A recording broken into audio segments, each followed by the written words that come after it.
नमस्कार दोस्तों, स्वागत है आपका हमारी YouTube चैनल रोटिया द ग्रुप पर।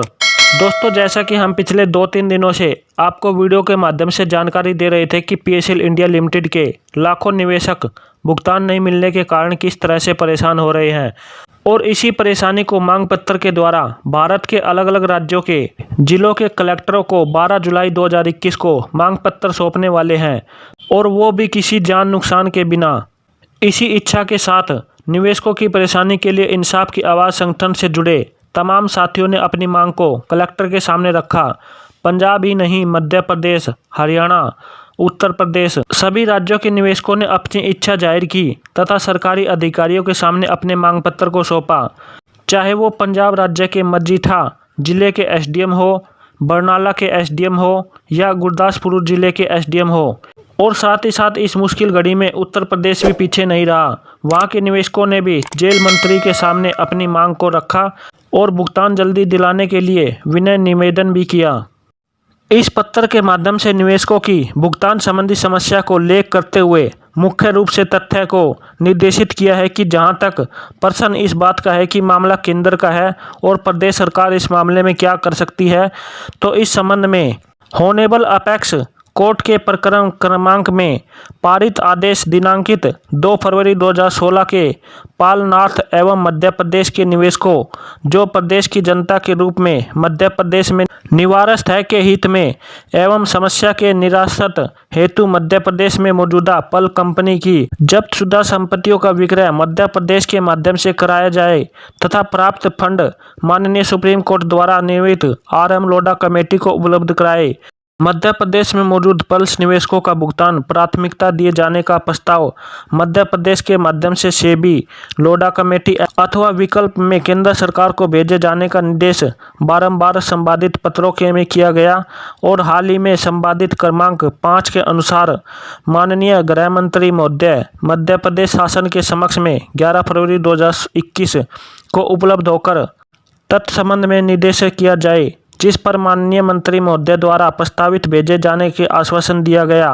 तत्पश्चात क्रमांक दिनांक 4 जून 2021 एवं 9 जून 2021 को माननीय गृह मंत्री महोदय के भोपाल निवास कार्यालय जाकर उनके PA श्री वीरेंद्र पांडे जी से चर्चा की गई, लेकिन प्रस्ताव भेजा गया अथवा नहीं जानकारी आज दिनांक तक अप्राप्त है। और वहीं जिले में निवेशकों का 61 करोड़ से ज़्यादा रुपए विभिन्न चिटफंड कंपनियों में फंसा हुआ है। सोमवार को इंसाफ की आवाज़ संगठन के मध्य प्रभारी अभय कुमार दुबे के नेतृत्व में PSL कंपनी में फंसा जिले के 22,000 निवेशकों का करीब 48 करोड़ रुपए जल्द वापस दिलाने की मांग की। इस संबंध में संगठन ने CM के नाम सिटी मजिस्ट्रेट को एक ज्ञापन भी दिया, जिसमें कहा गया कि मामला केंद्र का है, लेकिन प्रदेश सरकार इस संबंध में सेबी लोढ़ा कमेटी व केंद्र सरकार को एक प्रस्ताव तो भेज सकती है। वहीं दूसरी ओर भूमाफिया कंपनी की भूमि पर अवैध तरीके से कब्जा व विक्रय करने में लगे हुए हैं। उन्होंने मांग करते हुए कहा कि निवेशकों का पैसा वापस दिलाने के लिए प्रदेश सरकार ने 2 माह में केंद्र को प्रस्ताव नहीं भेजा तो भोपाल में प्रदेश स्तरीय विरोध प्रदर्शन किया जाएगा। संगठन ने 28 जिलों में इस संबंध में ज्ञापन दिया। तो दोस्तों, 28 जिले कोई छोटी मोटी बात नहीं है, वो भी एक उच्च अधिकारी के सामने ज्ञापन देना। ਅੱਜ ਸਮੁੱਚੇ ਪੰਜਾਬ ਹੀ ਨਹੀਂ ਪੂਰੇ ਇੰਡੀਆ ਦੇ ਵਿੱਚ SDM ਕਲੈਕਟਰ ਰਾਹੀਂ ਦੇਸ਼ ਦੇ ਮੁੱਖ ਮੰਤਰੀਆਂ ਨੂੰ ਤੇ ਪ੍ਰਧਾਨ ਮੰਤਰੀ ਨੂੰ ਮੰਗ ਪੱਤਰ ਦਿੱਤੇ ਜਾ ਰਹੇ ਆ। ਉਹਦਾ ਰੀਜ਼ਨ ਇਹ ਹੈਗਾ ਵੀ ਇੱਕ ਕੰਪਨੀ ਜਿਹੜੀ 35 ਸਾਲ ਦੇ ਲਗਭਗ ਚੱਲੀ, ਜਿਹਦੇ ਵਿੱਚ ਇੱਕ ਸਟੇਟ ਤੋਂ ਲੈ ਕੇ ਜਿੰਨੀਆਂ ਦੇਸ਼ ਦੀਆਂ ਸਟੇਟਾਂ ਨੇ ਸਾਰੀਆਂ ਸਟੇਟਾਂ ਦੇ ਪੈਸੇ ਲੋਕਾਂ ਨੇ ਸੇਵਿੰਗ ਦੇ ਨਾਂ 'ਤੇ ਜਮ੍ਹਾਂ ਕਰਾਏ ਆ। ਜੇ ਆਲ ਇੰਡੀਆ ਲੈਵਲ ਦੀ ਗੱਲ ਕਰੀਏ 5 ਕਰੋੜ 85 ਲੱਖ ਲੋਕਾਂ ਦਾ ਪੈਸਾ ਜਿਹੜਾ ਉਹ ਪਰਲ ਕੰਪਨੀ 'ਚ ਡੁੱਬਿਆ। ਪਿਛਲੇ 6 ਸਾਲ ਤੋਂ ਮਾਨਯੋਗ ਸੁਪਰੀਮ ਕੋਰਟ ਨੇ ਡਿਸੀਜਨ ਦਿੱਤਾ ਕਿ ਪਰਲ ਕੰਪਨੀ ਦੀਆਂ ਪ੍ਰਾਪਰਟੀਆਂ ਵੇਚ ਕੇ ਲੋਕਾਂ ਨੂੰ ਪੈਸੇ ਦਿੱਤੇ ਜਾਣ ਅਤੇ ਸਾਬਕਾ ਸੁਪਰੀਮ ਕੋਰਟ ਦੇ ਜੱਜ ਜਸਟਿਸ RM ਲੋਢਾ ਨੂੰ ਉਹਦਾ ਮੁਖੀ ਲਾਇਆ ਗਿਆ। ਪਰ ਜਿਨ੍ਹਾਂ ਲੋਕਾਂ ਦੀ ਸੇਵਿੰਗ ਪੂੰਜੀ ਉਸ ਕੰਪਨੀ 'ਚ ਲੱਗੀ ਸੀ ਉਹ ਅੱਜ ਵੀ ਦਰ ਦੀਆਂ ਠੋਕਰਾਂ ਖਾ ਰਹੇ ਨੇ, ਕਿਉਂਕਿ ਕਿਸੇ ਨੇ ਦੁੱਧ ਵੇਚ ਕੇ, ਕਿਸੇ ਨੇ ਪੋਚੇ ਲਾ ਕੇ, ਕਿਸੇ ਨੇ ਰੇਹੜੀ ਲਾ ਕੇ, ਕਿਸੇ ਨੇ ਕਿਸੇ ਤਰ੍ਹਾਂ ਆਪਦੇ ਬੱਚਿਆਂ ਦੇ ਮੂੰਹ ਚੋਂ 4 ਪੈਸੇ ਸੇਵਿੰਗ ਕੱਢ ਕੇ ਉਸ ਕੰਪਨੀ 'ਚ ਪੈਸਾ ਲਾਇਆ ਸੀ, ਪਰ ਲੋਕਾਂ ਨੂੰ ਪੈਸਾ ਮਿਲ ਨਹੀਂ ਰਿਹਾ। ਪਰ ਮੈਂ ਇੱਥੇ ਇੱਕ ਗੱਲ ਦੱਸਣੀ ਚਾਹੁੰਦਾ, ਇਹ ਜਿਹੜਾ ਪੈਸਾ ਹੈਗਾ ਇਹ ਕਿਸੇ ਸਰਕਾਰੀ ਖਜ਼ਾਨੇ 'ਚੋਂ ਵਾਪਸ ਨਹੀਂ ਹੋਣਾ। ਇਹ ਉਸ ਕੰਪਨੀ ਦੀ ਪ੍ਰਾਪਰਟੀ ਦੇਣਦਾਰੀ ਤੋਂ 2 ਗੁਣਾ ਵੱਧ ਪਈ ਆ, ਉਸ ਦੇ ਅੰਗੇਸਟ ਇਹ ਪੈਸਾ ਲੋਕਾਂ ਨੂੰ ਮਿਲਣਾ।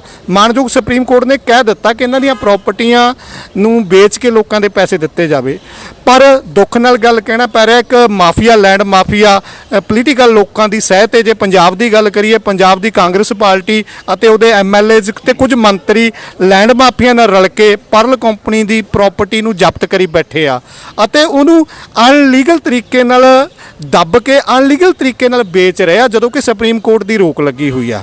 ਪਿਛਲੇ ਦਿਨੀ ਕੁਝ ਲੋਕਾਂ ਤੇ ਐਫਆਈਆਰ ਹੋਈ ਆ, ਪਰ ਜੋ ਤਸੱਲੀ ਨਾਲ ਹੋਣੀ ਚਾਹੀਦੀ ਸੀ, ਜਿਹੜੇ ਉਸ ਮਾਫੀਆ ਦੇ ਪਿੱਛੇ ਸੀਗੇ, ਜਿਹੜੇ ਮੰਤਰੀ, ਜਿਹੜੇ ਐਮਐਲਏ, ਜਿਹੜੀ ਅਫਸਰਸ਼ਾਹੀ ਸੀ, ਉਹ ਹਜੇ ਵੀ ਸਰਕਾਰ ਉਹਨਾਂ ਨੂੰ ਬਚਾ ਰਹੀ ਹੈ। ਅੱਜ ਅਸੀਂ ਮੰਗ ਪੱਤਰ ਦੇ ਰਹੇ ਹਾਂ ਮੁੱਖ ਮੰਤਰੀ ਦੇ ਨਾਮ, ਕੈਪਟਨ ਅਮਰਿੰਦਰ ਸਿੰਘ ਦੇ ਨਾਮ। ਕੈਪਟਨ ਅਮਰਿੰਦਰ ਜੀ ਨੇ 2017 ਦੀਆਂ ਵਿਧਾਨ ਸਭਾ ਚੋਣਾਂ ਤੋਂ ਪਹਿਲਾਂ ਲੋਕਾਂ ਨਾਲ ਵਾਅਦਾ ਕਰਿਆ ਸੀ, ਜੇ ਮੇਰੀ ਸਰਕਾਰ ਆਉਂਦੀ ਆ ਤਾਂ ਮੈਂ ਪੰਜਾਬ ਦੇ ਵਿੱਚ ਜਿਹੜੀ ਪਰਲ ਦੀ ਪ੍ਰਾਪਰਟੀ ਹੈ, ਕਮ ਸੇ ਕਮ ਮੈਂ ਪੰਜਾਬ ਦੇ ਲੋਕਾਂ ਦੇ ਪੈਸੇ ਤਾਂ ਮੋੜੂੰਗਾ। ਪਰ ਜਦੋਂ ਉਹਦੀ ਸਰਕਾਰ ਆ ਗਈ, ਉਸ ਤੋਂ ਬਾਅਦ ਅਸੀਂ ਮਿਲਣ ਦੀ ਕੋਸ਼ਿਸ਼ ਕੀਤੀ। ਮੈਂ ਖੁਦ ਕਾਂਗਰਸ ਭਵਨ ਕੈਪਟਨ ਸਾਹਿਬ ਦੇ ਓਐਸਡੀ ਸੰਦੀਪ ਸੰਧੂ ਨੂੰ ਮਿਲਿਆ ਤਾਂ ਸੰਧੂ ਸਾਹਿਬ ਨੇ ਇੱਕੋ ਹੀ ਗੱਲ ਕਹੀ ਕਿ ਹੋਰ ਕੰਮ ਹੈਗਾ ਕੋਈ ਪ੍ਰਧਾਨ ਜੀ ਤੁਹਾਡਾ ਅਸੀਂ ਕਰ ਦਿੰਦੇ ਹਾਂ, ਪਰ ਪਰਲ ਦੇ ਮਾਮਲੇ 'ਚ ਅਸੀਂ ਕੁਝ ਨਹੀਂ ਕਰ ਸਕਦੇ। ਕਿਉਂ ਨਹੀਂ ਕਰ ਸਕਦੇ? ਕਿਉਂਕਿ ਇਹਨਾਂ ਦੀ ਨੀਤ ਆਪ ਉਹਨਾਂ ਪ੍ਰਾਪਰਟੀਆਂ ਤੇ ਫਿੱਟੀ ਹੋਈ ਆ। ਕਿਉਂਕਿ ਅੱਜ ਉਹ ਕਿਹੜੀ ਲੋਕੇਸ਼ਨ ਆ ਜਿੱਥੇ ਪਰਲ ਦੀ ਪ੍ਰਾਪਰਟੀ ਨਹੀਂ ਹੈਗੀ। ਅੱਜ ਕਈ ਲੋਕ ਕਹਿੰਦੇ ਆ ਜੀ ਪਰਲ ਦੇ ਪੈਸੇ ਡੁੱਬ ਗਏ ਜੀ, ਜਾਂ ਪਰਲ ਦੇ ਭੱਜ ਗਈ ਜੀ। ਚਾਹੇ ਪਰਲ ਭੱਜ ਜੇ, ਚਾਹੇ ਲੋਕਾਂ ਦੇ ਕੁਝ ਵੀ ਕਹੀ ਜਾਏ, ਪਰ ਜਿਹੜੀ ਉਹਦੀ ਪ੍ਰਾਪਰਟੀ ਪਈ ਆ ਉਹਦੇ ਅਫਸਰਾਂ ਦੀ ਤੇ ਲੀਡਰਾਂ ਦੀ ਨਿਗਾਹ ਹੈਗੀ ਆ। ਅੱਜ ਅਸੀਂ ਮੁੱਖ ਮੰਤਰੀ ਸਾਹਿਬ ਤੋਂ ਇਹ ਮੰਗ ਕਰਦੇ ਹਾਂ ਕਿ ਇੱਕ ਤਾਂ ਉਹ ਜਿਹੜੀ ਪ੍ਰਾਪਰਟੀ ਆ ਉਹ ਤੇ ਸਾਰੀ ਤੇ ਦਫਾ 44 ਲੱਗਣੀ ਚਾਹੀਦੀ ਆ, 45 ਲੱਗਣੀ ਚਾਹੀਦੀ ਆ, ਤਾਂ ਕਿ ਉਹਦਾ ਜਿਹੜੀ ਆਮਦਨੀ ਆ ਉਹ ਸਰਕਾਰੀ ਖਜ਼ਾਨੇ 'ਚ ਜਾਵੇ ਤੇ ਗਰੀਬ ਲੋਕਾਂ ਨੂੰ ਪੈਸੇ ਮਿਲਣ। ਅੱਜ ਪੂਰੇ ਦੇਸ਼ 'ਚ ਜਿੱਦਾਂ ਮੰਗ ਪੱਤਰ ਦਿੱਤੇ ਜਾ ਰਹੇ ਆ, ਉਸੇ ਤਰ੍ਹਾਂ ਅੱਜ ਬਰਨਾਲੇ ਦੇ ਲੋਕ ਵੀ ਆਏ ਆ ਆਪਣਾ ਦੁੱਖ ਦਰਦ ਮਾਨਯੋਗ ਐਸਡੀਐਮ ਨੂੰ ਦੱਸਣ ਕਿ ਉਹ ਮੁੱਖ ਮੰਤਰੀ ਸਾਹਿਬ ਨੂੰ ਭੇਜਣ ਤੇ ਪੀਐਮ ਸਾਹਿਬ ਨੂੰ ਭੇਜਣ, ਤਾਂ ਕਿ ਲੋਕਾਂ ਦੀ ਇਸ ਸਮੱਸਿਆ ਦਾ ਹੱਲ ਛੇਤੀ ਕੀਤਾ ਜਾਵੇ। ਹਾਂਜੀ ਭੈਣੋ, ਅੱਜ ਆਪਾਂ ਇੱਥੇ ਸਾਰੇ ਇਕੱਠੇ ਹੋਏ ਆ ਇਨਸਾਫ ਦੀ ਆਵਾਜ਼ ਵਾਲੇ, ਤੇ ਆਪਾਂ ਐਸਡੀਐਮ ਨੂੰ ਮੰਗ ਪੱਤਰ ਦੇਣਾ, ਕਿਉਂਕਿ ਜਦੋਂ ਕੈਪਟਨ ਸਰਕਾਰ ਆਈ ਆ, ਕੈਪਟਨ ਨੇ ਮਾਨਸਾ ਬਲਾਡਾ ਦੇ ਵਿੱਚ ਇੱਕ ਵਾਅਦਾ ਕੀਤਾ ਸੀ। ਉਹਨੇ ਕਿਹਾ ਸੀਗਾ, ਕਹਿੰਦਾ ਵੀ ਮੈਂ ਜਦੋਂ ਸਾਡੀ ਸਰਕਾਰ ਆਈ ਪਰਲ ਵਾਲਿਆਂ ਦੇ ਪੈਸੇ ਪਹਿਲਾ ਮੁੱਦਾ ਰੱਖੂੰਗਾ ਤੇ ਦੂਜਾ ਨਸ਼ੇ ਦਾ।